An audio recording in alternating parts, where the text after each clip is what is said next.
Hello everyone, so if you want to turn night mode on or off on your iPhone 12 Pro, first of all open up your settings. Now we gotta go down to our display and brightness section.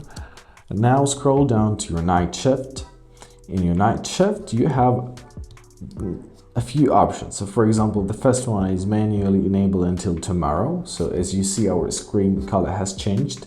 And here you can regulate it to make it less warm or more warm. I recommend leaving somewhere in the middle, or we can make it scheduled. So tap on the scheduled, and here you can adjust your schedule. So it can be from sunset to sunrise, or you can set up a custom schedule. So for example, it turns on at 10 a.m. and 10 p.m. and turns off at 7 a.m. just like this. To turn off this mode completely in the same exact setting mode, tap on the switch to turn it off, and that's it. I hope this video is helpful. Thank you so much for watching and have a great day.